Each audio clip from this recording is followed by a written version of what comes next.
wish you well in all your journeys, and hopefully you can enjoy this day on your birthday. Love you. Talk to you soon. Happy birthday, man.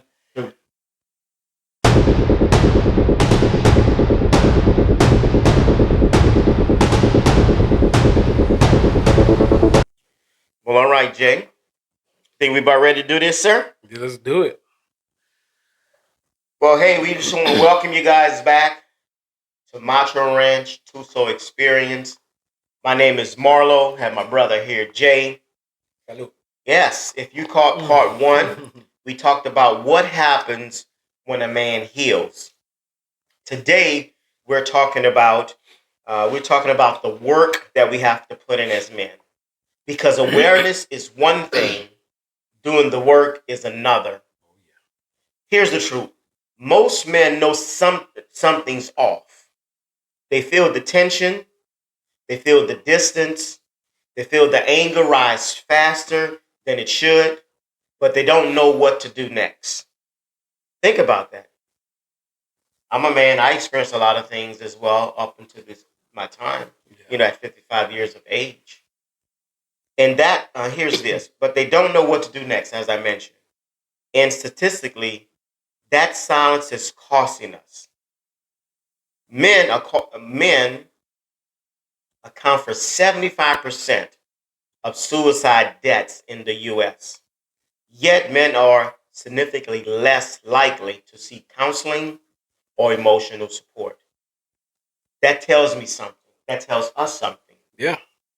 It's not that men are not hurting. We as men are not talking. Mm-hmm. So, Jay, let's start there. How does a man actually begins the healing? Well, see, we brought up this point again. So obviously, it's a big concern.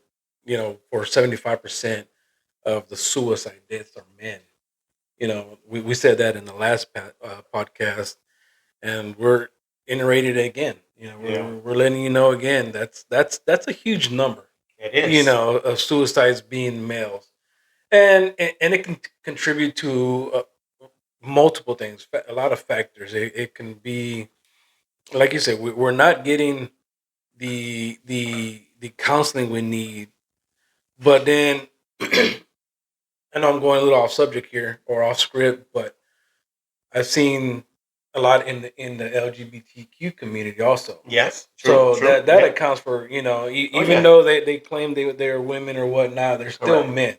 Correct. And when you're not in your masculinity vibe or whatnot, something's off. And if you don't get the right counseling or the right teaching, then yeah, I mean you can just spiral out of control, and next thing you know, you're one of the statistics. That's true, man. You look at a household. I'll just use this for example. You and your two boys. Yeah. That's three. Let's say myself. Let's just say right there. Mm-hmm. That's four. Study shows that the three of us is going to commit suicide. That's crazy. You see what I mean? Yeah, that's crazy. Let's say, just really trying to paint the picture of how serious it is. But of us three, your household, all the men is gone. It just leave me standing. Mm-hmm. Now, how that impacts Susie? Yeah. You see what I mean? Yeah. It impacts your entire household. Yeah. Let's say something happens to me. How that's going to impact my wife, my children. It just shows us how important it is for us as men to reach out. And at some point on our link, when Jay put it all together, we'll probably have a number. Maybe we can put like a hotline number, a suicide number. We can absolutely put it there. Or like for veterans, if you are a veteran like I am, mm-hmm. There is a line that we call if we're having issues where we need to talk to someone. We'll do our best to plug that in. It's a good idea. Where you can get help. Or if you want to reach out to one of us, we definitely can, be a sounding board, talk with you, talk through some things for you. But that's why, something we're going to get to at some point, but you had mentioned brotherhood. We won't talk about it now, but we'll dive a little bit more when we get to that portion mm-hmm. of the importance of it. But when we think about that 75%, how sometimes we are afraid for one reason or another. We don't want to be vulnerable. We don't want to say, Jay, man, hey, I'm really going through something in my life right now. Yeah. I can't put my finger on it, but man, I have these rolling thoughts in my mind that, man, I just can't deal with another thing right now. It might just be best that I move on. And some of us may dance around it. Mm-hmm. And because we don't want others to know that we're going through something, that I have it all together. Yeah. I tell you, every time I go, either when I go to my appointments through the VA, or I do like a phone or a video interview, that's one of the questions they ask me all the time. Marlo, have you ever had any suicidal thoughts? Mm-hmm. Have you ever thought about hurting yourself or hurting someone else? And if we're doing a video call, they're asking who else is home with you. All of these different things, because they do understand that if 75% of men in the U.S.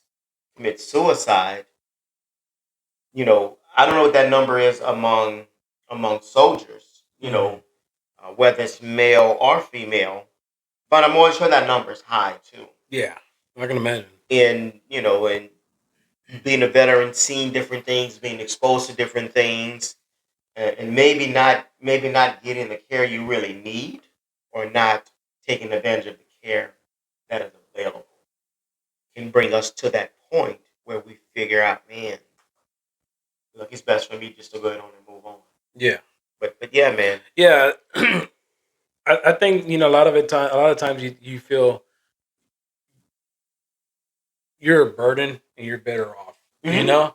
And I can imagine being a veteran and seeing things, and especially if you've been to war. Correct.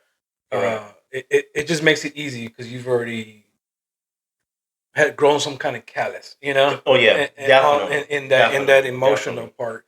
Because I can tell you from my experience as being where I was at one point. Yeah, there was one point in my life where I had hit rock bottom. Mm-hmm. This is after I left the pawn shop, and it just hit rock bottom. But I didn't I have a team. I had my wife, I had my kids, I had a friend, you know.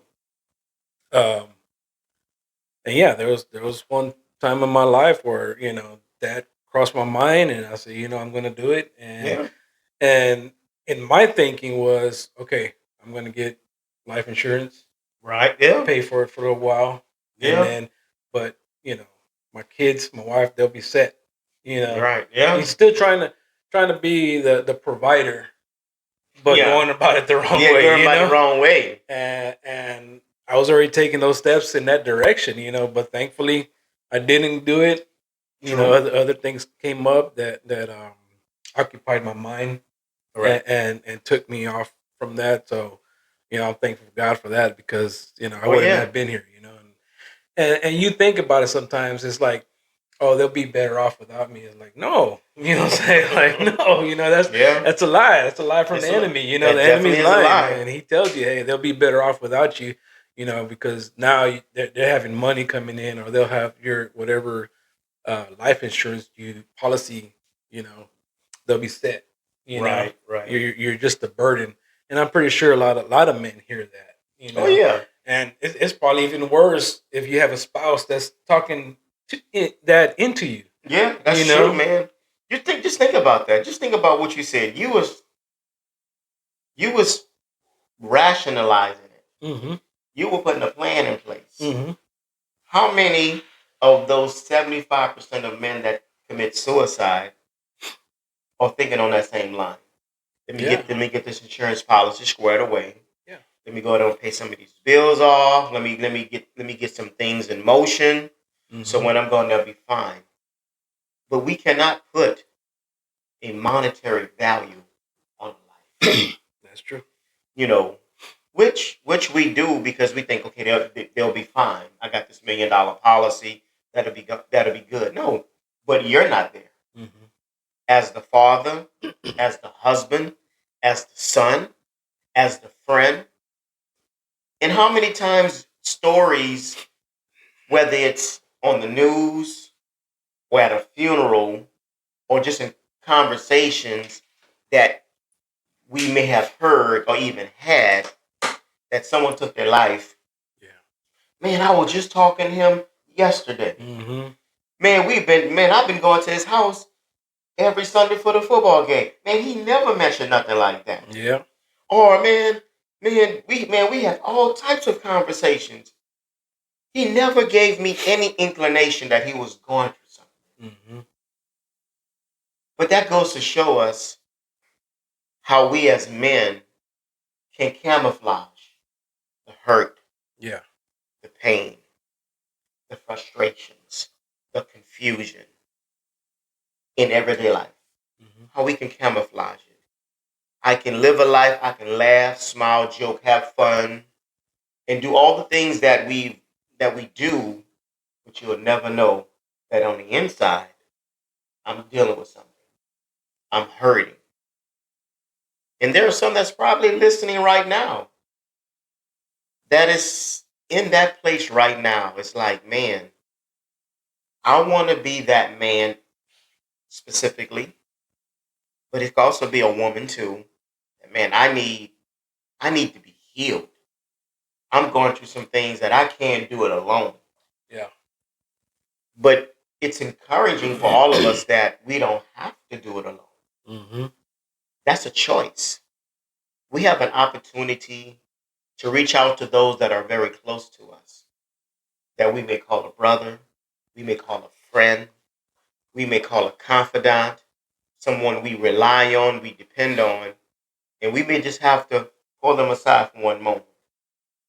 Maybe when you're going out to breakfast or lunch or whatever, or you're just kicking it, you may have to pause for a brief moment and say, "Hey, man, can I talk to you about something?" Yeah. And as friends, or those individuals that someone confide in, we have to take those moments seriously. Yeah. And we may not know what to do. No. But sometimes it's just a ear to listen. If you're listening. Sometimes it's that, and what it takes is, what he needs me. Let me put my phone on silent. No Correct. distractions. Let's put this away. Definitely. And Definitely. a lot of it starts, with ownership. It's not Hmm. not blame, not excuses, not rewriting your story for Hmm. your pride, but ownership. A lot of, and you take ownership of it, and then you're able to go and speak to someone else. Correct. Makes sense. Yeah. You know, because if you don't take it and say, like how they say, the first step in curing anything is to see that you actually have a problem. That's Yes. that's that's Yes. that's they're saying. Not exact word for word, but Oh you, yeah. you get the Definitely. point. Follow you. And that's part of taking ownership of it. If you Hmm. know, acknowledging that you do have a problem. Yes. And, Yes. and we tend to, as men, sometimes like, nah, that's not a big deal, or you keep pushing it down, and eventually it's like you're say you got a hole in you and you keep compacting it. Hmm. Eventually it's going to get rock solid and it's going Oh, to for get sure. It filled will. up, Yep. and then guess what? That's when you blow up. That's when things happen. You know, but healing begins when a man says, "You know what? Like you said, I'm hurting. Yeah. I need some help." As in James 5:16 says, confess your sins to one another, mutual confession, and pray for one another that you may be healed. Yeah. So in healing comes with, prayer, of course. You know what I'm saying? Right. So if you have someone or need to find someone that'll pray with you and not just, hey, brush it off. So Yeah. not just our struggles, but actual sin, bitterness, unforgiveness, pride, anger, lust, deceptions, broken promises. That's I think that's a big one too. Broken promises Yeah. It's true. and hidden habits. We're just speaking about that earlier, and I'll bring it back around. True. Definitely. But you notice it doesn't say you can feel better. It says heal. Healing requires honesty again, and honesty it's strength to be honest with yourself and to be and to take initiative and to take ownership of the whole situation. You as men, we have to grab it and say, you know what, I need someone to talk to. I don't know who to talk to. Let me find someone. And yeah, we can do what the best we can do and put a hotline out there or whatnot. But if you're not in the area we are or whatnot, Correct. Yeah. you can find a community of people out there that would be. They're out there, man. Mhm. They're definitely out there, and being vulnerable is it's like opening up your front door and letting your neighbors in. Even though you've said hello over the years, how you doing, Mhm. but some of them never been in your home. Yeah. You're letting them in into your most sacred place, Yeah. into your privacy, and that's not easy. Just to let anybody into your home, No. even if you've seen them before. Mm-mm. And that's like what we're doing when we become vulnerable. This is like That's a good way of putting I'm it. putting my guard down. I'm Yeah. laying my guard down and I'm opening myself up to someone or to others and say, okay, I'm gonna let you in. That takes a lot. Yeah. I'm gonna say for me, I know it takes a lot Oh because yeah. I am not one to just voluntarily just share certain things, Hmm. especially those things that are very dear to my heart, that are very sensitive, that I deem sensitive. Yeah. Uh, because sometimes in the back of my mind is, man, are they going to judge me? How they are they going to look at me differently now? Hmm. Um, are they going to look at me? Are they going to look less of me? Yeah. So those are the things that can run through a man's mind in some cases, is because now I'm exposing some things that I've been keeping hidden, Hmm. but I know that I need help. Yeah. Okay, so I'm gonna let somebody in. Sometimes some of us as men, we're open to letting a total stranger in versus a friend in. Yeah. Because you don't have to deal with Definitely. that stranger on a daily basis. You don't have Absolutely. to see them. You don't have to talk to them. You set your little schedule up and Hmm. you talk to them weekly, bi-weekly, whatever the case may be, but you don't have to deal with them. That's like a spouse. Yeah. And if anybody is the closest to you, is your spouse. And for Kim and I, once again, we're going on 3.5 decades this year. It's almost, it's like I've had to come to a point in my life where I was able to share certain things with her. Sometimes we may say, well, Hmm. I'm gonna share men thing with men. I think it's easy for them to palate it. But I share with Kim numerous occasions over the years. Okay, look, I know I don't talk much about certain things, but here's an area where I'm having a hard time. Yeah. And even though she may not have always been able to give me the answers in which I needed, but it became a prayer point for Hmm. me. Yeah. Okay, I'm going to pray that God will help you in it, or maybe bring you cross path with someone who can help you, Hmm. or bring you around others that can help assist you. And so I think, like as we read in the previous scripture, confessing, sharing that, that okay, that is my Yeah. struggle Yeah. that I'm having. And she said, okay, I know how to pray for you. Okay, maybe what could I do for you? How can I help? Yeah. Sometimes I didn't know how to tell her to help me. I don't know. I said, I don't know how you can help me. Yeah. Because if Yeah. I knew how, That's why I'm asking you. yeah, if I knew how you can help me, I probably would have figured out myself and done it on my own. But see, that brings another point that just popped up. In my opinion, I think this, and like I said, I tend to go off script, guys. So No just matter. Hey so man, just just switch. let it flow, man. Just let it So, flow. and this I could be way off, but I think this is how affairs happen in the workplace. Yeah, Because yeah, yeah. you brought up that point. You speak to you're able to speak to a stranger more, and if you can't tell your wife or your spouse or your significant other, your struggles, or something very dear, like I said, dear to you, Mm-hmm. and you can tell, uh, someone at work, and then that's how it starts, because you're just letting them in, and then, oh, they didn't judge me, they Mm-hmm. actually, accepted me, Yeah. and then you say, all right, well, let me try it with my wife. You tell her, and Yeah. then it's a whole different Yeah. it's a whole different outcome. You're like, man, I shouldn't have said nothing. Right. Right. and, Yeah. and I think that's how a lot of them start, because we just want to be heard sometimes. True. That's a good point and you made. Good and point you made. and and when you tell the wrong person, it can come off as, oh yeah, well, she likes me now, or he likes me now, or Yes. Yes. he's opening Yes. up to me. That has to mean something. Correct. It's Yeah. like, no, I just don't have anyone to talk to. That's true. So like you Yeah. said, you got to be wise, and you got to be like, what, who can I let in? Yep. Who Exactly. can I let these walls down? You Yeah. know. That's true, Jay. And you know what? And vulnerability does not equals weakness. It Mm-hmm. doesn't equal weakness. But avoiding our pain doesn't make us strong. And sometimes we do that. I'm gonna brush it off. No, I'm good. I got it. I'm good. Yeah. No, I'm good. No, I'm good.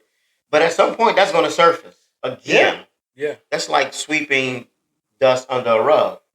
After walking on a rug a number of times, it's gonna Mm. surface. It's gonna Yeah. come to the top. Mm-hmm. So it makes us reactive. Let's break this down practically. What are the actual steps? Jay, let's talk about that. What are some of the steps that we can consider Mm-hmm. as men when it comes to the work that we can put in? Okay. Well, for starters, you got to name the wound. What hurt you? What Mm-hmm. what was what is rejection? Like, did you have father absence? Mm-hmm. Was your dad not around? Was there abuse in your Correct. in your household? Was there shame, betrayal? Betrayal, I think that's a big part in a lot of people's lives, and it can come from a friend, it can come from a brother, a wife, someone you just met. Correct. Yeah. Correct. You can't heal without identifying it. First of all, you have to identify what wound you, what hurt you deeply that you're just holding in. And Yeah. then once you figure that out, then you can, like I said, you take control of it, and you be like, okay, well, this is where it stems from. And that's You true, know. man. We'll park there just for a brief moment. And sometimes it might be hard to even to identify it. Hmm. Maybe it's not just one thing. Maybe it's a collection of things that has transpired in your life, especially if you're trying to encounter this at 30, 40, 50 years of age. It's like you lived a lot of life. Yeah. Maybe some of these stem from childhood. Hmm. You know, maybe they carried over from one generation to the other. Maybe this happened in a relationship. Hmm. You know, maybe something maybe happened at work. It could happen at any given moment in our life, but it became something Yeah.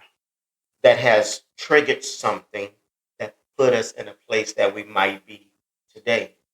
And this will be a great moment for us to really sit back and maybe reflect on and say, say to ourselves, man, where am I right now? This Hmm. may cause for you to take a pen and paper and just begin to jot down how you feel. Yeah. Thinking about your past and write those things down. And that may be some of the wounds that you're experiencing. Hmm. Because see, lots of times, Jay, all of those things that we're dealing with, they carry over into our marriage. Oh yeah. They carry over into our fatherhood, motherhood, and our business. It Hmm. carry over into our relationship with other people, whether it's on our jobs, in our community. Yeah. It carries over. And And sometimes we can't even identify why is so and so tripping. Why they acting like that? What I Yeah. did to them? It's like Yeah. it could be those wounds Yeah. that are servicing their undealt with issues in our Hmm. life that bleeds out in our behaviors, Hmm. in our actions, in our tones, in our Oh speech. yeah. But we don't know what it is. Oh no, he Yeah. just wired like that. That's just how he is. Mm-mm. No, there may be some underlying things that's going on in my life Yeah. that I have not yet dealt with because I haven't even identified what it is. Hmm. So, and that's the thing is, it's like you giving your boys, you holding them to a standard expectation, Yeah. but you never communicated it to them. Hmm. How can they live up to it? How can someone deal with something they don't know? Yeah. They have not yet identified. So the point you're making is that we have to identify what it is that we're dealing with. Hmm. It may be to where we can self-discover it. It's a possibility. Yeah. But what about those that are closest to you? Hmm. What about your spouse? Hey, honey, or however we dress each other. Kim like to use boo. She said, "Hey, boo, look, hey, look, I, Yeah. I'm really trying to understand who I am. I'm really trying to understand some of the things that's going on the inside of me. I'm trying to identify them. What are some Hmm. things you have seen? Yeah. What are some things you have heard that I may have done in the past that you've noticed but never addressed, or maybe we've addressed those over a period of time, Hmm. but they still surface every once in a while. Yeah. Man, this is where vulnerability comes in. Mhm. And Yeah. sometimes we have to brace ourselves for what comes out. True. It's not going to always be those conversations. Doesn't have to be aggressive. Mhm. You're coming from a place of identification. And So we have to be understanding also. understanding this. Yeah. So we have to, okay, you know, and the person that's giving this out to that person that's asking, we have to be mindful of how we do that. Yeah. Well, you did this, and no, no, that may not be the right way to bring it out. So, Hmm. honey, boo, these are some of the things I experienced. Yeah. It's like you go off the hand, you go from 0 to 60 because of a simple thing. We've talked about this before over the Hmm. years. It's like I don't know what it is, but every time we have these moments, this is what I see. Hmm. And maybe we can peel back the onion. This may not happen in one session. You may Yeah. have to revisit this from time to time to really understand, okay, this is the root cause of why I'm doing what I'm doing. Yeah. So that may help with the self-discovery. That may help him with identifying it. Or the people that you hang out with. For some men, they go to the barbershop. And Hmm. the barbershop could be a lot of things to many people. Yeah. That could be a counseling session. You up with the fellas. Yeah. That may be, other men might be dealing with the same thing. And you guys just begin to have these conversations. Yeah. But yeah, I don't want to belabor that point, but identifying is one for sure. Oh, definitely. And again, a lot of these wounds that I mentioned, it could be all of them. You can be Hmm. at all of them. That's. Exactly. But you still have to. And maybe you didn't cause them. Maybe you didn't cause the wounds, but No. you still are responsible how Correct. you respond to it. Makes sense. How it affects you. If it triggers you, and you're going to be triggered, especially if there's someone that you're like, man, you know what? He reminds me of, or she reminds me of my ex, and y'all go Yeah. to a party. Yeah. Don't go to the party. She gonna be. Why are you gonna put yourself in that That makes situation? yeah, yeah. And if there's situations that do like just trigger something, and you know what, or you didn't have a parents that were loving and around all the time, but Yeah. then you go to parties and then you see the parents there, and you're just like, oh man, I wish I had Yeah. that. Yep. So It's true, like man. just don't do it if that's gonna trigger you, because you're responsible for that. You're Yeah. responsible how you respond to everything. And I think number three, well, this is like the major one. You have to invite God in Definitely. your life in all aspects. You know, work, your household, definitely into your relationship, your marriage. You gotta invite them in, and because it says in Psalms 34:18 says, "The Lord is near to the brokenhearted." He's near. He's not distant. He's not far. If you are brokenhearted, he's near you guys. And that's a good point. Let's park there for a brief moment. And as believers, you and I have had many conversations, Hmm.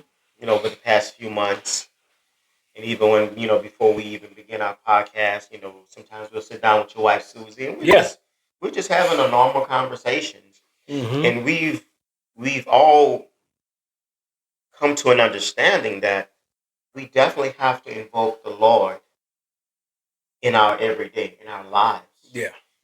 Especially when we find ourselves going through some challenging times. Just like the conversation we was having before we started. It's like, Hmm.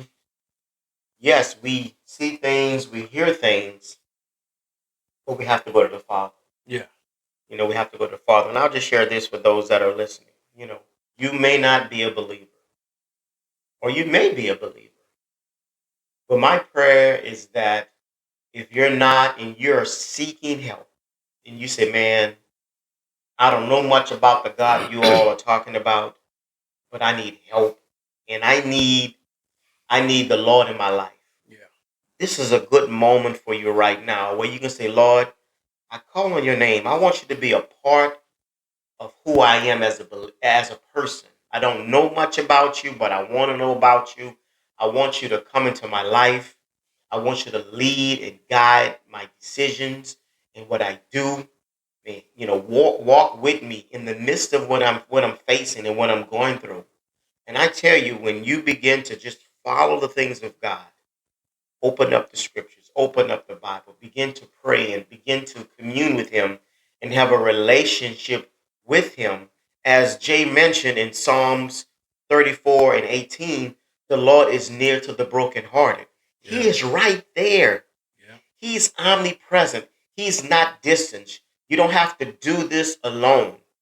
And what I mean alone, I'm not speaking about physical individuals. I'm talking about the Hmm. Lord in this moment. Yeah. You don't have to do it alone. Seek ye first the kingdom of God and his righteousness, and all things will be added. We have to put him first. And he can bring others alongside you to help walk you through this process. So you don't have to do it alone. I just really wanted to make that point No, that's a good point. because we all have found ourselves in a place where we deemed ourselves brokenhearted. Yeah. And at some point in that journey, we realize, man, I can't do this alone. Hmm. Lord, help me in the midst of what I'm dealing with and what I'm going through. I know that I cannot live the next day or the day after, and therefore, without Him. I need Him in my life to make sound decisions. And I found myself in this place many a times, almost 55 years in it now, on this earth. I had to get to a point where I had to humble myself and say, Lord, I really need you to help me on this one. Yeah. But yes, No, that's really good. And once again, you don't have to heal alone, because there's another verse in the Bible, and this one is it's been said a lot, and there's a reason for it. And I like the way they put it. It's Proverbs 27:17 says, "Iron sharpens iron," and I just think back to the statistics where it says 75% of the suicides are men. And when you think of a man, you think of him being hard, um, just hard person, rough, strong, yeah, masculine, right? yep, That's what iron is. Iron is strong. Yes. It doesn't say pillows sharpen pillows. You know what I'm saying? Or flowers sharpen flowers. Right, You're right. like, no. So when iron sharpens iron, in my head, anyways, it's like men sharpening men. Hey, man, this is what I'm going through. Can you help me out? You know, Yes. men, like I said, men, you can't heal in isolation. It's So true. it's. I mean, yes, you have the Lord, and you have to let it out eventually, and He'll help you, and He'll bring people, Correct. in your path to do it, Yeah. and then you heal it with brotherhood.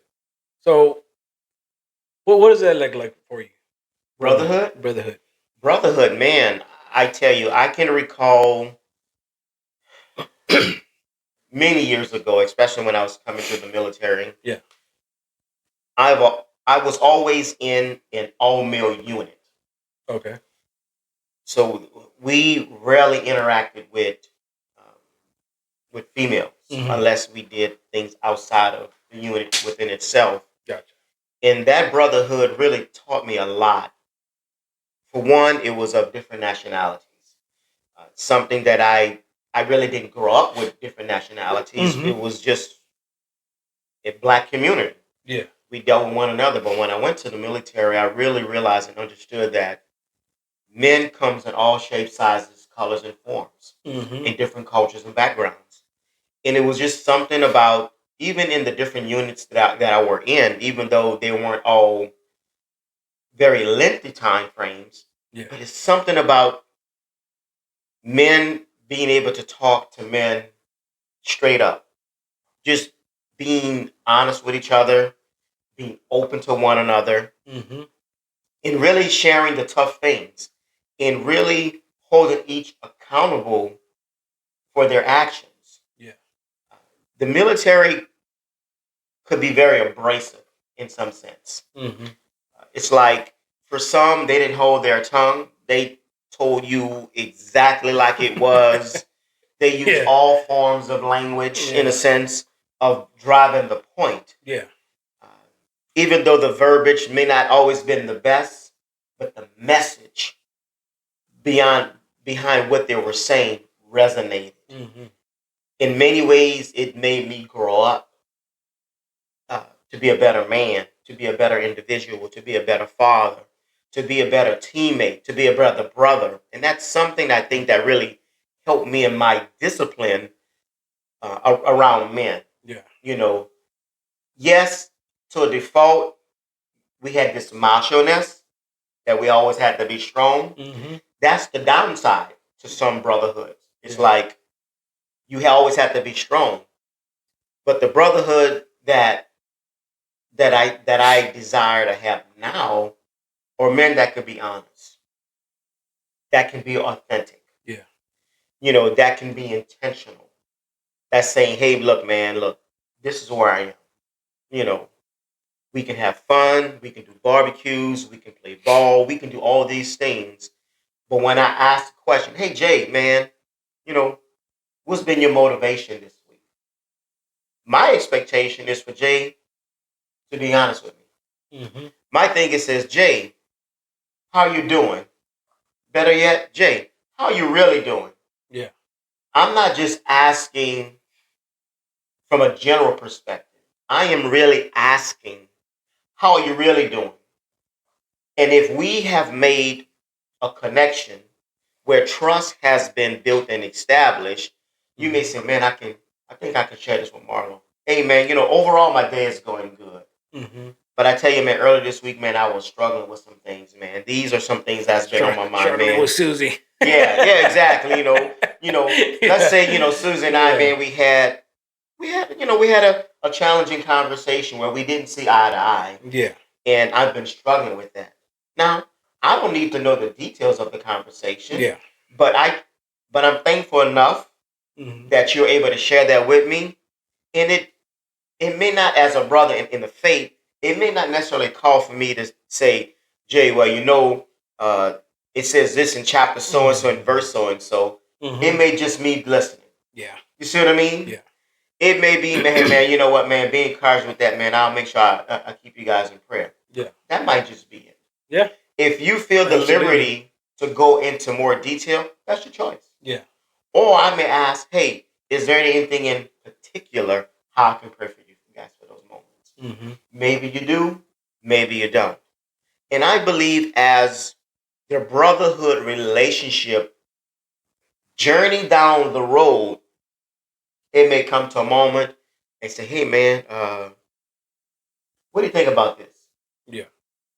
Where we're having these types of conversations. In a nutshell, that's kind of what I would say a brotherhood looks like. Mm-hmm. It's not always just the surface. How you doing, Jay? Oh man, it's good, man. We going good. If that's every time we talk and that's all that it is, for me that's surface. At some point, we we have to get beyond that. Because I want to be able to build that trust with you, or vice versa. Hey, Marla, how's things are going? I know in the past, in some of our conversations, you talked about, man, your health. You talked about, some of the challenges, maybe with your high blood pressure. How's your health journey going? Mm-hmm. Man, how's things going with your health? I know you go to the doctor every 6 months. What was your last report? Yeah. You see what I mean? I don't have high blood pressure, guys. So Yeah. I'm not. I don't receive that. And so what I'm saying is, yeah. if you heard me in some of our past conversations, maybe you clung on to some of them. Yeah. And you said, man, let me ask Mark, how's you really doing? Yeah. Hey, Mark, how's it going, man? How's that? I know you talked about going to the gym, man. How's that working for you? Mm-hmm. And hopefully you would want me to be open with you. Yeah. And honest with you. Hey, man, I'm still struggling, man. Man, man, look, I only been to the gym once this week, man. I'm trying to get to certain. Mm-hmm. And you may say, man, look, I go to the gym on a such and such day. What it looks like for you, maybe you can come along with me, man. Yeah. Maybe we can go on this journey together. So that's kind of what the brotherhood looks like for me, Jay. Gotcha. What about yourself? What that looks like for you? Mm-hmm. Well, yeah, I mean, I guess right now in this time of life, I'm trying to establish a different kind of brotherhood. Mm-hmm. Of course, in my early teens or 20s, I had my circle of friends, my ride or dies or whatnot. And unfortunately, they're no longer here. There's things that, we went different paths. I'm on this path now, and they don't, like I said, they're no longer here. So, but yeah, I mean, I'm in that road right now where I'm looking for that brotherhood, looking for that that not those connections, right? And yeah, I didn't go to the army or Marines or anything like that, but I was around a lot of people that almost did the same thing, like all sorts of languages, like you said. I've always been around different cultures, different backgrounds, of course, growing up, in the north side of Houston. It was very, very povertish area. Mm-hmm. Mm-hmm. And it was same thing. It's you have the railroad tracks. You have over here is all the Hispanics, cross railroad tracks, all the blacks. And one of my best friends, he lived right on the edge of right on the edge of the railroad tracks. And man, I was the type of guy in school where I hung around with, like I said, my best friend. He was right at the railroad track, so he hung around with this group of guys. Got it. They were this gang. I'm not gonna name the gangs, but they were in this gang. But I lived over here on this side, and I knew all these guys, and they were in different gangs. Yeah. So I talked to everyone. I was always that guy where I was like, I've got offered, hey, let me jump you in. I'm like, no, right. You're not gonna jump me in. Like, nah, man. Yeah, I'm not down with that, like, man. Nah, man. No, I'm good. I like talking to everyone, and we're good. And yeah, the same thing is when you're in the circle with guys, they're gonna call you out on your BS. Right? It's almost like the army. They're gonna call you out, and if they want to do a certain way, it's going to be done a certain way. Correct. You know. Yeah. But yeah, I mean, establishing new friendships. That's one of my big prayers that I've been praying for these past couple of years. It's just just give me the opportunity to meet new people, to grow, not only in my faith, but to grow in in business. Because Right. that's one Yeah. of my biggest my things right now, and that just leads to multiple things. That's good. You That's know. good. I believe in our journey Hmm. of looking for brotherhood that can touch all aspects of life, family, manhood, Hmm. business, career. You know, the Lord definitely continue to open up those doors, allow us to be in those different spaces and places where they can grow organically, and Yeah. that's for me. Yeah. I'm not looking for a brotherhood where it's only tied to something. Hmm. Meaning, let's just use business for instance. Yeah. Okay, we're close because we have this business venture that we're going on. We're tight, we Hmm. good, and let's say over time we decide we sell the business. Okay, you go your separate way, I go my separate way. Yeah. So was that just a business relationship? And maybe that could be it if that's Hmm. what it is. Yeah. Uh, but for me, I'm looking at relationships.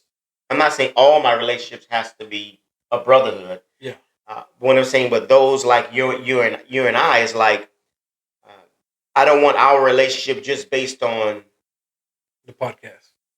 Macho Ranch and Yeah. Tuso. Hmm. I want our to go into business and to go into family and go into Yeah. adulthood, go into all those different things. Because if we decide, okay, look, we're gonna end this, we're still connected. Yeah. You see what I mean? And so Yeah. I don't want my those type of close knit relationships to be tied to something. And once that something is no longer, then the relationship is also gone. Hmm. And so I'm just at a stage in my life where you know my prayers. I want some lifelong connections. Absolutely. You know that our children can see, Hmm. and then hopefully they can say, "Man, I remember my pops. Man, pops been, they've been rolling with so and so for a while. Man, they got a great thing going. Man, I want friends like that. Yeah. Man. They talk about life. They hang out. They real. They cool about it. That's what I'm looking for. Hmm. And looking for, and having even having my own sons to be intertwined in that to some degree. Yeah. To some degree. Yeah. And so yeah, man, that's something that I'm really that's a prayer. That's been a prayer, especially since I've been here in Houston. Hmm. You know, I'm in a whole different city, zip code, place, Yeah. and I'm navigating through it to really say, okay, Lord, who you want me to connect with? Yeah. And I've had some connections, but some of those connections was only tied to that thing. Hmm. And once I really understood that, okay, that's not the type of connection I want. Yeah. And then I move on. And so, but yeah. No, that makes a lot of sense. And there's a few guys that I still have left. Practically just really two that I can call friends. Hmm. And yeah, I mean, you know, for you to call them and be like, "Hey, I need your help" or whatever, they're there. Yeah. And yeah, it's important to have that kind of relationship, and especially if you've been friends for years and years. Yeah. That's true. It's And like before we started the podcast, I was telling you about a pastor friend that's in Colorado. hmm I have one in Omaha. It's like those are lifelong friends. yeah, Even though we live in different states, I can call them at any hour of the day, and they can call me at any hour of the day, and we can chop it up. We can talk about it, pray about it, talk, whatever it is. yeah, And if they really need me, I can go where they are. If I really needed them, they can come where I am. hmm And I call those confidants. I call those individuals that has that has stood the test of time. yeah, They've seen you at your highest of highs and your lowest of lows and everything in hmm between, yeah, and you're still standing and you're still connecting.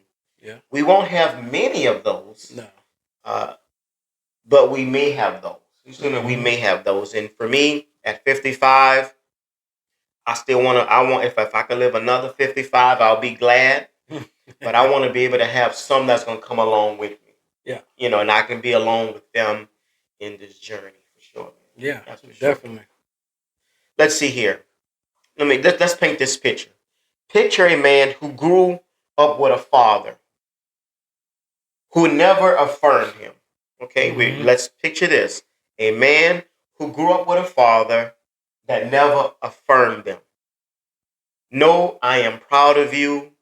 No hugs. No, just performance. Yeah. They put out a task, assignment, and all you were looking for, did they complete it? Did they give their best? Did they do it? Now this person is 42 years old. They're successful. They're a provider. They're disciplined, but they're harsh.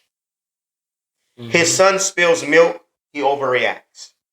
His daughter makes a mistake. He corrects without compassion. Why? Because every time this child fails, it triggers the wound he never healed. Yeah.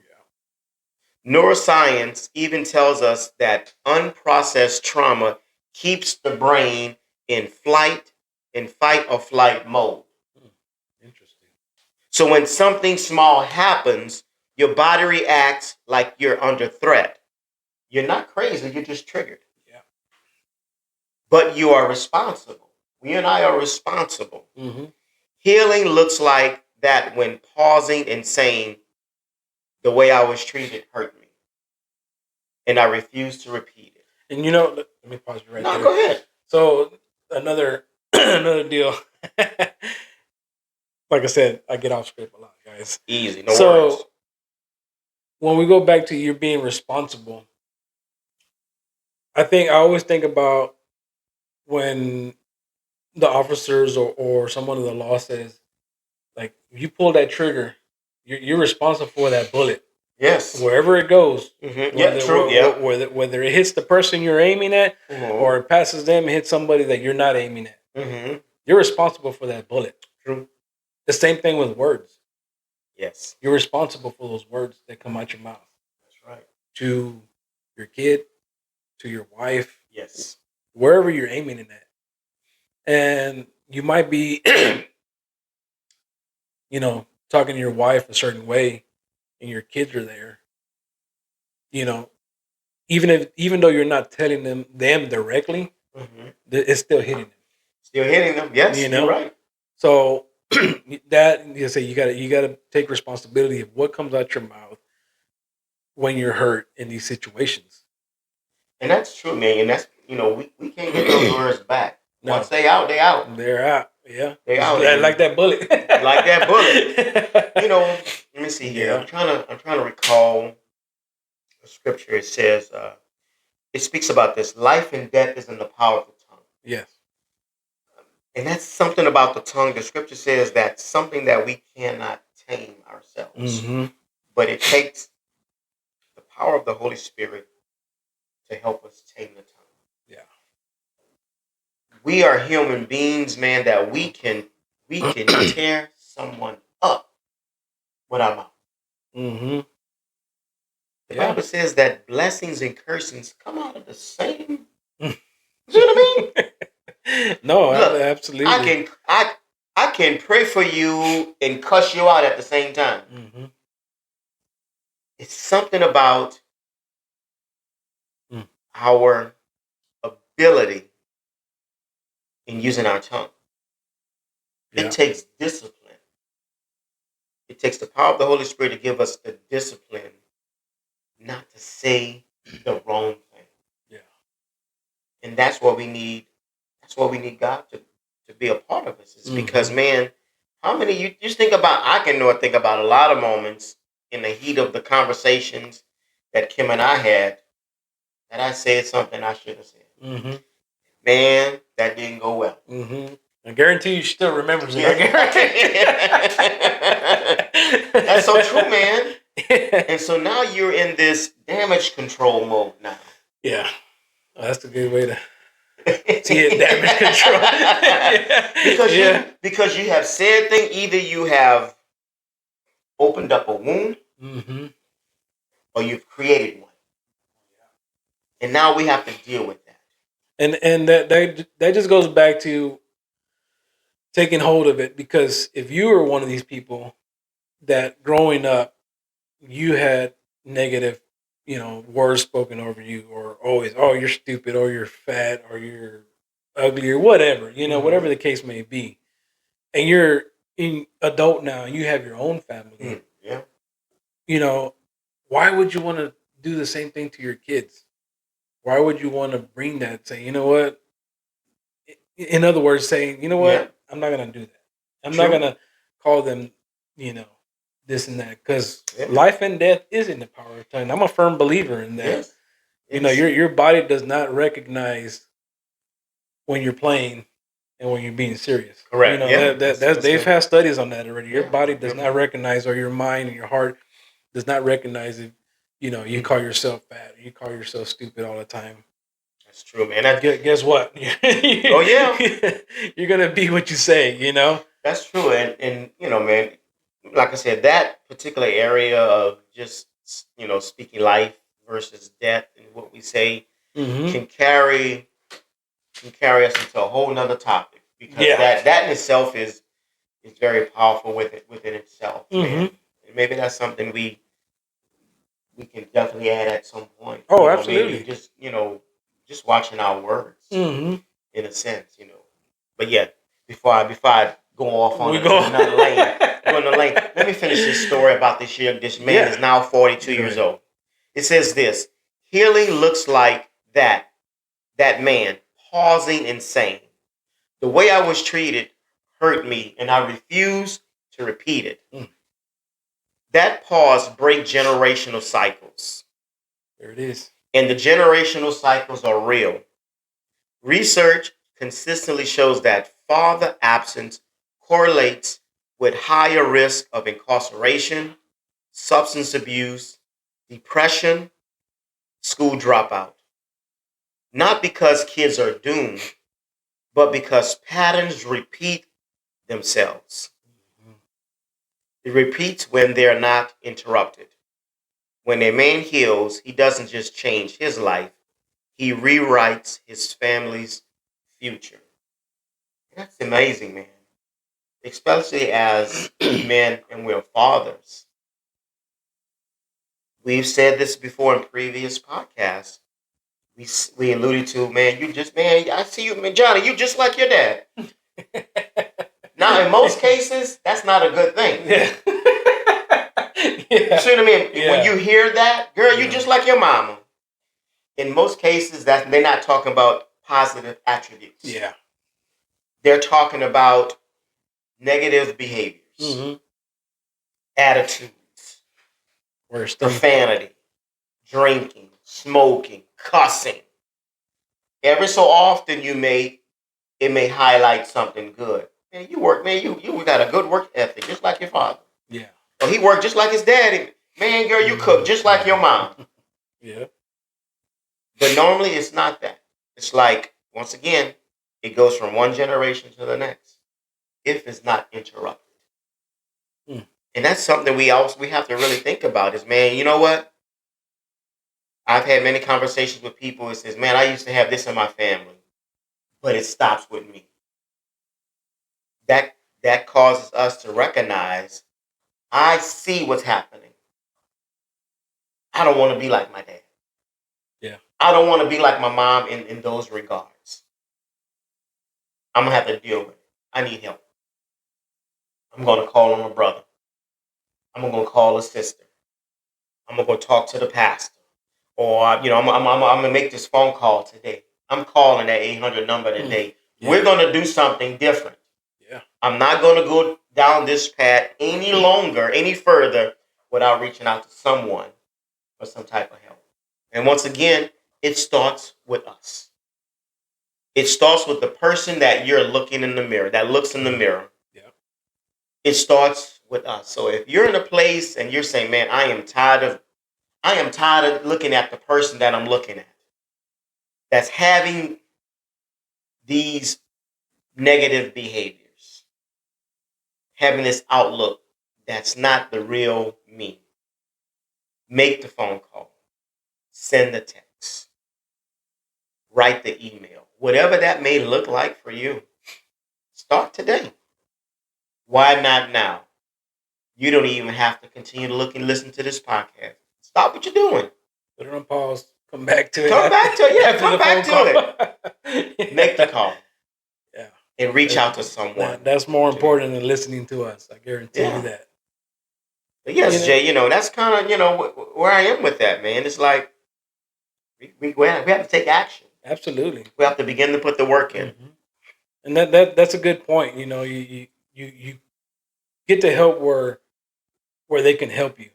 Because sometimes healing includes therapy. Mm-hmm. Sometimes it's counseling. Sometimes it includes sitting in a room with someone you trust and saying, "I'm not okay." So, for instance, you hurt yourself, you cut yourself, or you break an arm. What are you gonna do? You're gonna go see a doctor, right? Yeah, true. Your car breaks down. Who are you gonna go see? You're not gonna go to the doctor and be like, "Hey, I know you fixed my arm. Can you work on my car?" That's right. I got some transmission issues. No, no. Or your faucet starts leaking. Yeah. You're not gonna go to the mechanic and be like, "Hey, you fix my transmission. You think you can look under the sink?" Yeah. No, you gotta go to where they can help you. Correct. Correct. That's so true, man. That makes perfect sense. And a lot of it stems back to God. He can help you. He can give you wisdom. He can give you wisdom on who to talk to.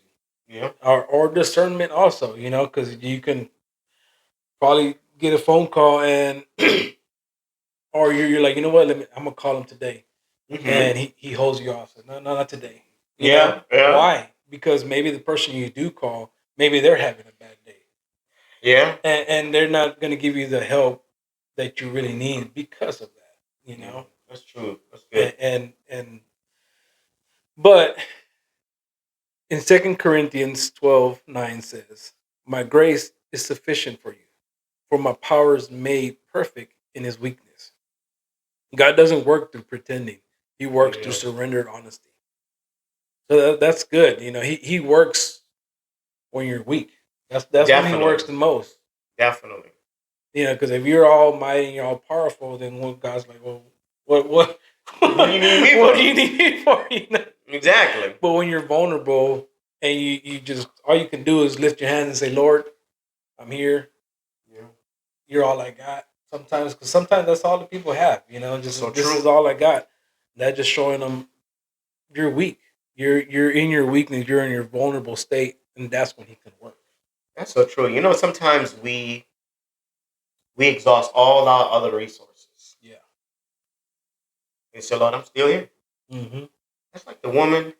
If I'm connecting this correctly, I remember the woman with the issue of blood. How she spent all her money on doctors and whatnot, and she was at that breaking point. It's like, man, and she seen Jesus in the distance. She says, "But only if I can touch the hem of his garment." Mm-hmm. You might be there. You might be there. It says, "Man, only if I can just touch the hem of his garment." Yeah, that's what the scripture is really saying. It's telling us his grace is sufficient for us. For his power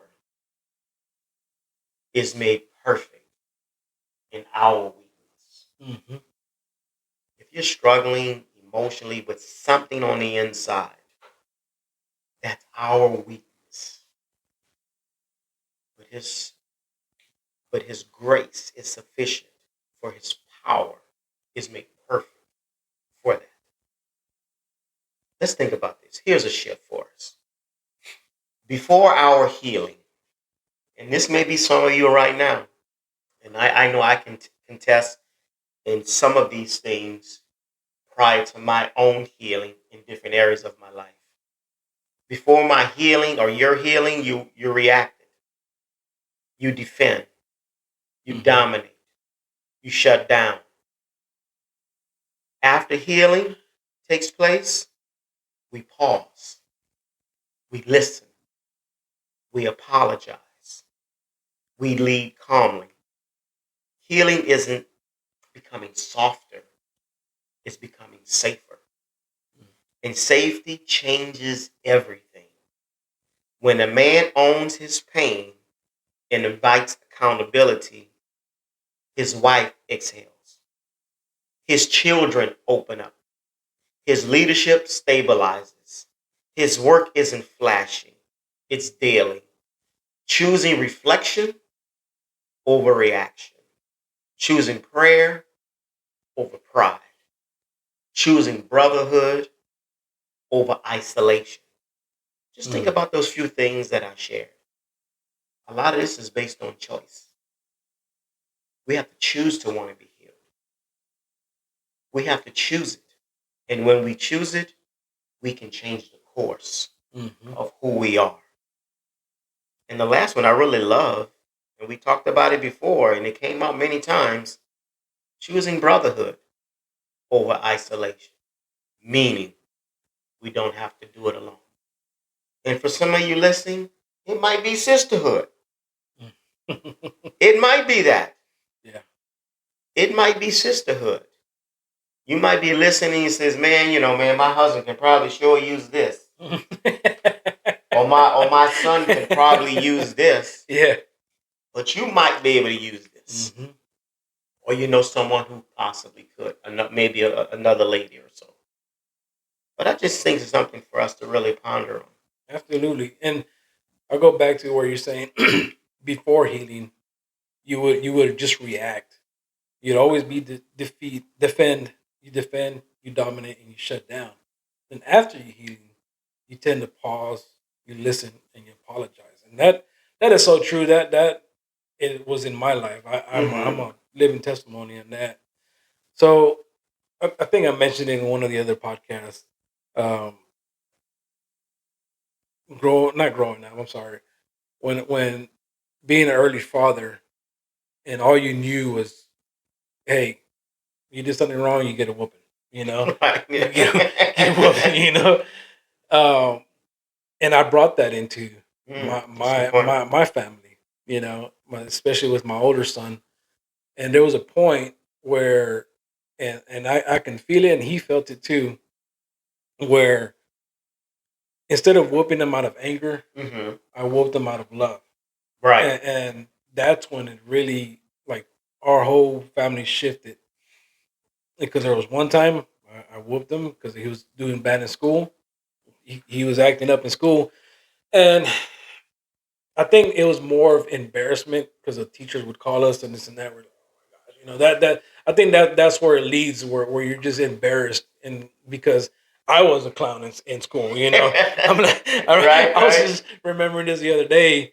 I was such a clown in school, excuse me, that one of the teachers, he was a science teacher, he actually pulled me aside after class and said, you should try out for comedy. Wow, man, like, he was a jokester. He told me just like that, and I was like, no, I'm not really, for that. He goes, yeah, they do amateur night here and there. You should really try it, Right. And he said that because I stood up and I stood on the chair in class and then just said a joke and then sat back down, kind of thing, And Donovan has that where he can just talk to anyone at any time, but I realize that now there's a certain place for right time and place for that, but.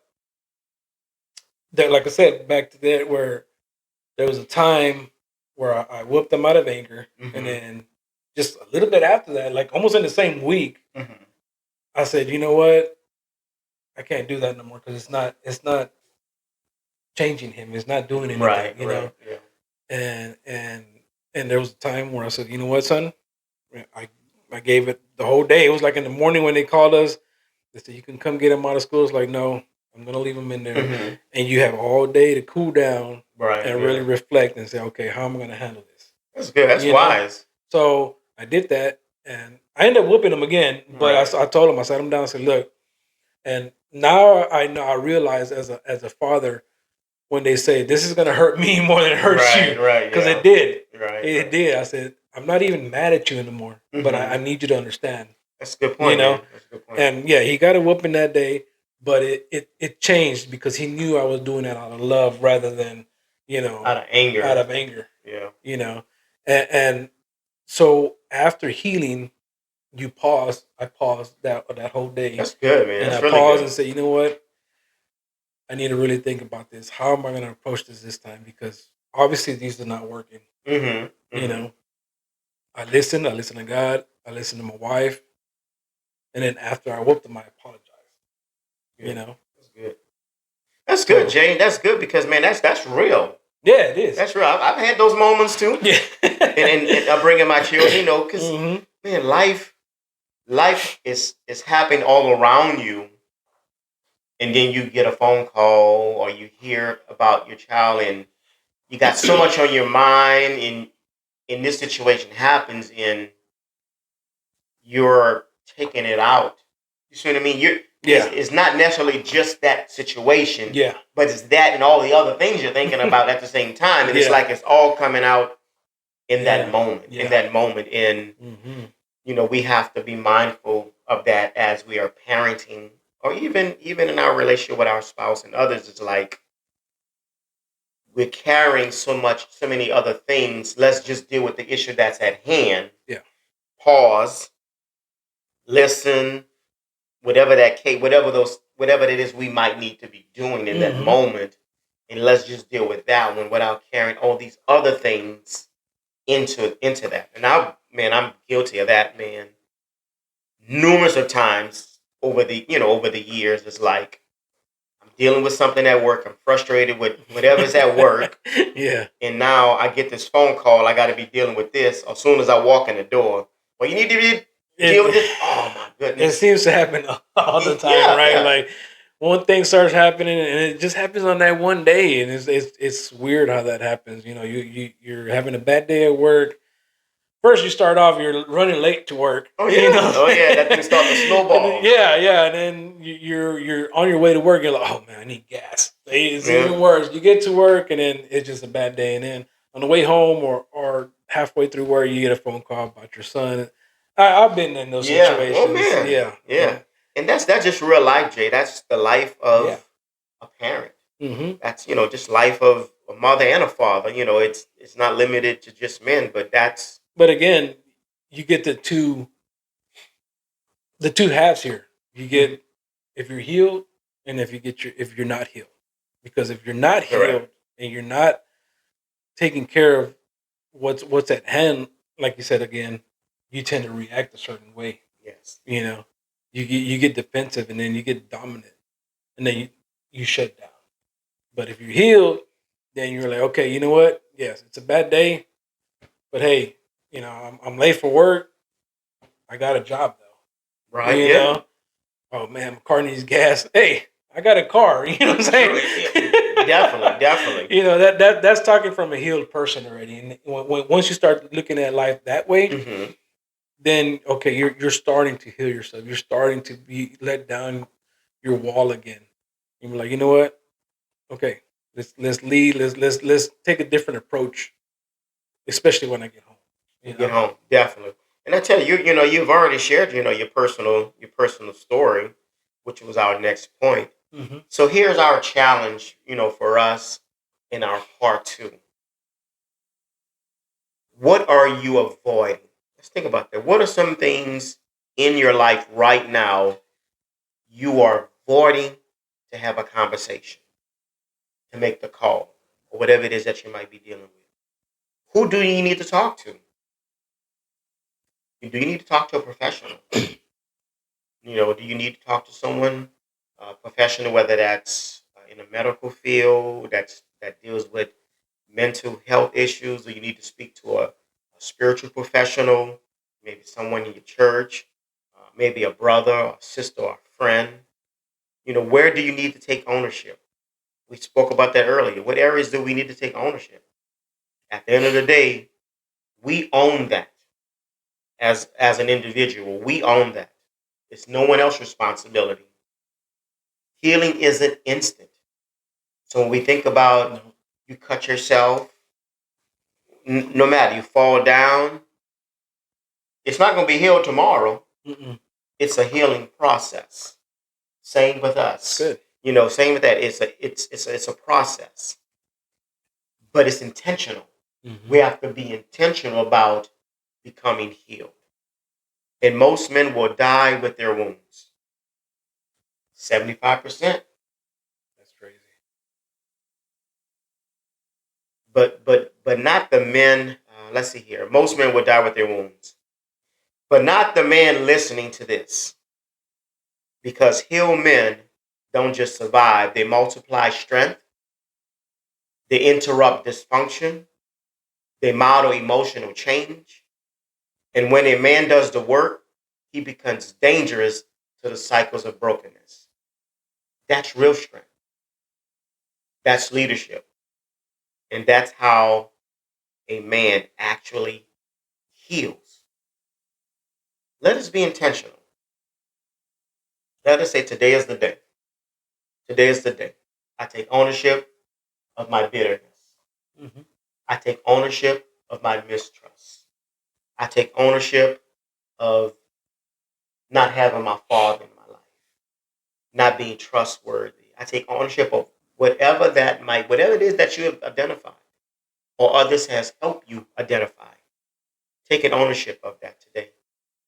I believe change starts today. And that's not your fault. I'm sorry. I'm No, breaking you're that. good. That's not your fault. I just want to bring that point Yeah. across.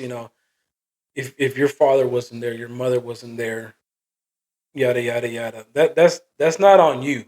That's on them. I just want to make that Yeah, clear. of course. Some people may be looking at this and you be like, man, it was my fault. My dad left, or my fault. My wife left. My mom left. But like, no, it's not your fault. It's not your fault. I'd like to take it a step further. Definitely. So after everything that Marlo just said, how about we do this? How about we do a little, like, actually do this? If you're in a situation and you want to really change and you need healing, let's start real simple. Once again, we bring back the pen and paper. That's a strong Mm-hmm. motivation there, because you can actually see it. True. You're writing it down. There's something about writing down your thoughts or writing down deals Mm-hmm. that help in Yes. a major way that you might not think it is. Correct. So let's try this. When you have some downtime with your wife or your kids, ask your wife, say, look, describe me. Describe me, how would you describe me, my emotional state? Mm-hmm. Mm-hmm. What would that look like? Or ask your kids, write down, how do you see that? That's good. You know, write it down. They can tell you, or they can write it down themselves. Or if you already have a brotherhood established, you have a friend, say, man, you know what? Do me a favor. Here, I'm gonna give you a pen and paper. Mm-hmm. Describe me in a couple words. That's good, Jay. That's really Describe good. me, or if you got a paragraph, you go Yeah. ahead. We might not be friends afterwards, Right. but that's where it starts, with honesty. That's good. That's When good. when the outside is looking in, when people are seeing you from, because you might not even notice it. Mm-hmm. Like we mentioned before, we might not even notice. We have it so compact, so pushed down, that it comes out so seldomly, or it comes out so subtle Mm-hmm. that we might not notice it, Yeah. but other people do. And if they're able to write it down in plain sight in paper, be like, oh dang, I didn't know that. Yeah, that's true. Now I do. Now I see how my kids see me, how my wife looks at me, Correct. how my Yeah. friends see me, because they might not know. I might think I'm a good friend, and my friends think, man, hey, he's not that good of a friend after Right. all. Yeah, that's so true, man. He's cool when he was party Jade, but now it's kind of like, no, I don't want to hang around with them. And you might not, you'd be Really. oblivious to it, and but if it's there and it's in black and white, there's something to that. I don't say post it and show everyone. Like, no, True. keep it to yourself. Put it in your journal, or if you got to transfer it to your computer, laptop. Do what you got to do. As long as you can see it and you can be honest with, you know what, this is real. You know what I'm talking Correct. about? Yeah. They're telling me from their perspective, And don't get mad at them because that's what they see. You know what I'm saying? That's their perspective of you, you That's know? true. And that's what you're looking for. You're looking for you're un, you're wanting to uncover the issues that you're dealing with. Yeah. And that's like driving a car. We all know there's a blind spot on the left and the right side. Yeah. That those are areas in our life we can't see. Mm-hmm. But the passenger can see the blind spot, but you can't see the blind spot. Yeah. So that's why we need others with us along the journey to see where we can't see. Mm. And that's important. That's important. So, man, I didn't even see that truck there. See what I mean? Yeah. There could be issues in your life that you can't see. You would want somebody to identify it because if not, an accident is waiting to happen. Mm-hmm. So it's important. So what you brought out was a great opportunity of I would just coin it as an exercise that we can implement to be able to help us in this journey. So that was very good, Jay. Yeah, I like that. Anything else you wanted to build on that? Yeah. So I mean, no, we could close off with this. And again, I will put information on there. As soon as Marlo gives me something, I don't have any numbers. I can just Google it. You know, and any kind of numbers you can call, any hotlines you can call. If you want to reach out to us, send us a DM. You know, through the on the comments, and we can do it. You know, through the DMs, or we can email. Because I was sharing with you a couple months ago. You know, we actually had one. I don't want to say fan, you know what I'm saying, but someone reach out and just say, hey, they listened to a couple of our podcasts and it's helped them out. Yeah, definitely. That means the world. You know, it does. We'd love to hear from you, even if it's on a different thing. You don't want to tell us anything. That's fine. You know, just say hi or what can we improve on or a topic you might think that hey, that's a good point. You know, good point, Jay. Like how about y'all talk about something like this? You know, of course. And yeah, we'll take it all into consideration, and if it's something that we can, yeah, definitely we'll incorporate it. You know, but yes, we'd love to hear from you. Either way, as far as if you need someone to talk to or need someone that to pray for you, and you know, just let us know. We'll do. You want to close us out there, Jay? You can do it. You do a lot. Yeah, you do a lot better job than I.